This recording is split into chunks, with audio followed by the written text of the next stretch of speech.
ഇന്ന് പ്രഖ്യാപിക്കും നിങ്ങൾ പറഞ്ഞല്ലേ? ആര് പറഞ്ഞു? പിന്നെ അത് ഞാൻ പറഞ്ഞിട്ടുണ്ട്, ഒരാഴ്ച.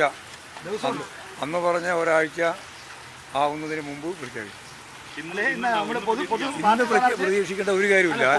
ആരോ വാർത്തയായിട്ട് കൊടുക്കുകയാണ്, എന്നിട്ട് ഇന്ന് പ്രഖ്യാപിച്ചില്ല എന്ന വാർത്ത പറയാൻ വേണ്ടിയാണ്. പക്ഷേ പൊതുസമ്മതനാണോ അതോ പാർട്ടി മത്സരിക്കുന്ന സ്ഥാനാർത്ഥിയാവുമോ? എല്ലാ അർത്ഥത്തിലും പൊതുസമ്മതനായിരിക്കും. അല്ല, പൊതുസമ്മതനത്തിന് പിന്നെ പാർട്ടി നേതാക്കന്മാർക്കൊന്നും പൊതുസമ്മതിക്കില്ല. അല്ല നമുക്ക് എല്ലാ രീതി ഉണ്ടല്ലോ, എല്ലാവർക്കും ഉണ്ട്. ഓ, എന്താണ് എന്തായാലും ഒരാശ്വാസം തോന്നില്ലേ ഇവിടുന്ന് പോയത്? സന്തോഷം തോന്നുന്നുണ്ടോ ഇവിടുന്ന് പോയത്? അതായത് ഞാൻ നേരത്തെ പറയുന്നുണ്ട്, UDFന്റെ അകത്തും പുറത്തും ഒക്കെ വലിയ രീതിയിലുള്ള പടയാണ് അതിൻ്റെ ഉള്ളിൽ തന്നെ. അതൊക്കെ ഇവിടെ പൊട്ടിത്തെറിയിലേക്ക് എത്തും. LDFന് വലിയ പ്രതീക്ഷയാണ്, ഒരു സംശയവുമാണ്.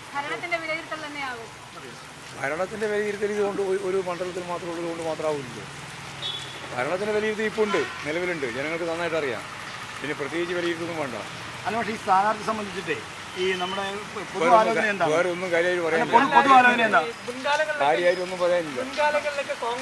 കോൺഗ്രസ് തന്നെ പറയുന്നത് മുൻകാലങ്ങളിൽ CPM കാലേക്കൂട്ടി സ്ഥാനാർത്ഥിയെ നിശ്ചയിച്ചു. ഇപ്പോൾ അവർക്ക് ആശങ്കയായി എന്നുള്ളതാണ്. അവർക്ക് ആശങ്കയില്ലാതുകൊണ്ടല്ലേ അവർ പ്രഖ്യാപിച്ചു.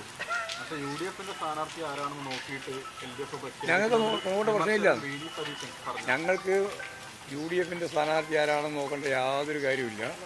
ഞങ്ങളുടെ സ്ഥാനാർത്ഥിയെ ഈ നിയോജക മണ്ഡലത്തിന് അനുയോജ്യനായ അല്ലെങ്കിൽ അനുയോജ്യമായ രീതിയിൽ തീരുമാനിച്ച് പ്രഖ്യാപിക്കും. ഈ M സ്വരാജിനെ പരിഗണിക്കുന്നുണ്ട്. അര ദിവസം പൂർത്തിയാക്കി കഴിഞ്ഞു പ്രചാരണം. അത് എങ്ങനെയായിരിക്കും? ഞങ്ങൾ കുറേ 10-25 ദിവസമായിരുന്നു സ്ഥാനാർത്ഥി വേണമെന്നില്ല.